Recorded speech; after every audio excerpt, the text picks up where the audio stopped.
Alors, on va commencer à rentrer dans le vif du sujet. Réaliser l'audit ergonomique d'un site dans le but de l'améliorer ou le développer. Déjà,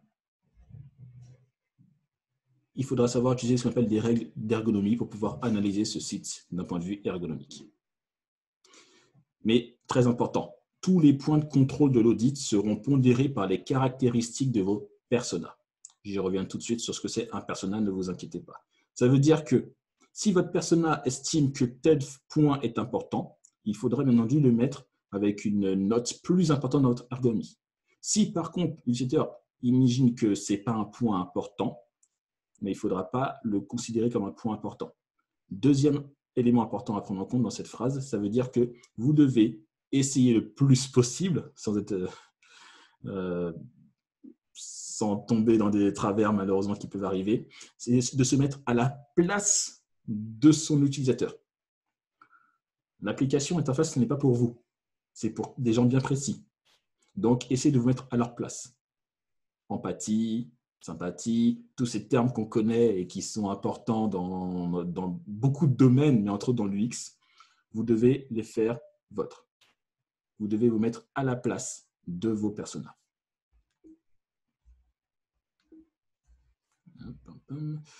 Alors, l'audit ergonomique, comme je disais, c'est à la fois une science et un art. C'est un art parce que vous allez voir, il y a pas mal de choses créatives et graphiques et créatives, non pas graphiques. Je ne parlais pas de graphique maintenant, on ne va pas parler du UX, on ne parlera que du UX aujourd'hui. Donc, créative. Mais c'est aussi une science parce qu'il y a des normes qu'il faut respecter. Et lorsqu'on va vouloir analyser un site, faire un audit, on va pouvoir s'appuyer sur des critères et des grilles d'analyse bien concrètes. Alors, les 4 que je vous affiche là, c'est les plus connus. Mais rassurez-vous, je ne vous demande pas forcément d'utiliser l'une de ces grilles pour faire votre analyse, en tout cas pour la première analyse que vous allez faire.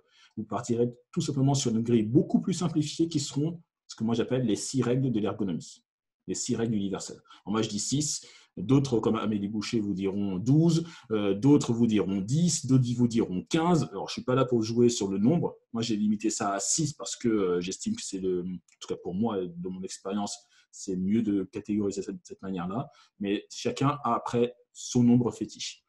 Et outre ces grilles-là, simplifiées, on a aussi des grilles beaucoup plus normées, comme les heuristiques de Nielsen, que vous devez avoir entendu parler en tout cas de nom, les grilles de Bastien et Scapin, les heuristiques d'Instone, le Bruce Tagnazini, et j'en passe. Tout cela, ce sont des grilles que vous pouvez trouver facilement sur Internet et utiliser. Et parfois, on pourra vous demander, des clients pourront vous demander, je voudrais analyser et faire un audit par rapport à la grille de Nielsen parce que j'ai entendu parler, je voudrais l'utiliser. Donc, il faudra quand même les connaître, même si ce n'est pas à l'ordre du jour aujourd'hui, en tout cas, d'en parler concrètement de comment se décompose chacune de ces grilles. Pour ceux qui voudraient, on s'appellera plus tard, on en parlera. Et j'ai prévu de faire en mai une vidéo sur chacune de ces grilles parce que c'est une demande qui revient régulièrement. Comment bien remplir un Nielsen, comment bien remplir un Bastien Scapin et j'en passe.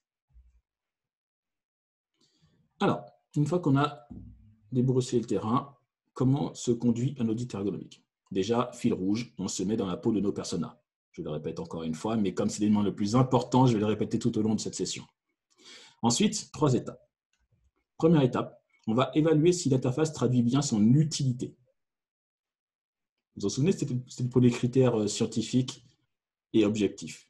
Est-ce que votre site est... Ah, quelqu'un vient d'arriver. Bonjour, c'est Mathilde.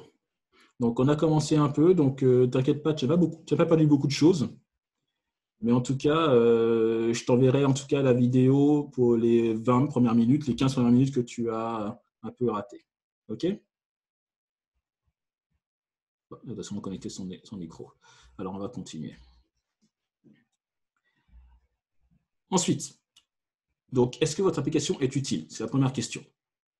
Alors, ce que j'aime bien dire parfois, c'est des start-upers. Bon, je ne sais pas s'il y a des start-upers dans le groupe. Assurez-vous que votre application déjà répond à un vrai besoin, à une vraie demande. Si vous faites cela, il y a de fortes chances que vous répondez à une utilité bien précise. Si vous avez juste lancé un projet parce que vous vouliez lancer un projet, il faudra un peu travailler pour qu'elle réponde à un besoin concret. Mais c'est pareil pour un tas d'autres sites et applications qui sont sur Internet. Bon, des fois, on peut se demander, mais à quoi ils peuvent bien servir? Deuxième étape, on va repérer ce qu'on appelle les défauts dits interpages. Problème d'architecture d'information, interaction, navigation, enchaînement, structure du dialogue homme-machine, et j'en passe. En gros, c'est comment se passe le cheminement sur l'intégralité du site. Ensuite, étape numéro 3, on va analyser ce qu'on appelle les défauts intra-page. C'est à l'intérieur d'une même page, quels sont les défauts ergonomiques qu'on a identifiés. Et une fois que c'est fait, excusez-moi. Une fois que vous avez compris cela, comment ça se déroule dans les faits?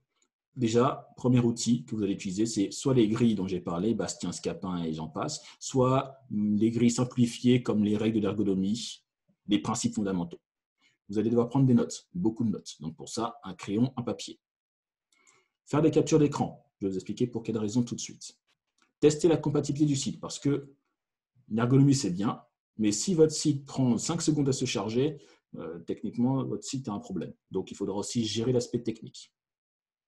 Évaluer l'accessibilité visuelle, très important, et bien entendu, évaluer la forme générale du site. À quoi ressemble un audit? Voilà à quoi ressemble un audit et ce que vous aurez à réaliser. Ça peut se faire sur PowerPoint très facilement. En gros, à gauche, vous aurez une capture d'écran de la page ou de la section de la page où je ne sais pas ce que vous avez trouvé comme défaut, où il y a un problème. Dans le meilleur des cas, vous allez faire comme moi, vous allez mettre en rouge les zones qui posent problème. Parce que si la page est bien fournie, il faudra que la personne puisse comprendre rapidement où est le souci. À droite, vous expliquez quel est le problème. Pour quelles raisons et quelles sont les conséquences. Là, par exemple, on sait que le bloc de filtre est excentré par rapport au corps de la page sur lequel il agit. Le bloc de filtre, il est en haut à droite, le corps de la page est en bas à gauche. Ça veut donc dire que la personne, lorsqu'elle va remplir le filtre, elle ne peut pas forcément comprendre que ça modifie ici. Donc, il faut trouver un moyen pour que le filtre soit au-dessus de la zone. Ça, c'est le conseil. Et voilà ce que j'ai conseillé, en tout cas ce qui a été conseillé aux clients par rapport à ça. Vous devez le faire pour chaque problème que vous allez trouver, chaque défaut que vous allez trouver sur le site. Alors, un conseil d'amis, ne mettez pas que des points négatifs. Mettez aussi des points positifs, parce que ça, c'est le pire truc. C'est lorsque je reçois un rapport d'audit où je n'ai que du rouge, ben, votre client va déprimer. Vous allez le faire pleurer, tout simplement. Donc, mettez quand même aussi des points positifs, parce qu'il n'y a pas que du négatif, histoire qu'ils se disent quand même que j'ai des bonnes choses sur mon site, mais voilà quelques points à améliorer. Ça, c'est un conseil d'amis. Ça aidera toujours à mieux vendre sa prestation du UX et d'auditeur.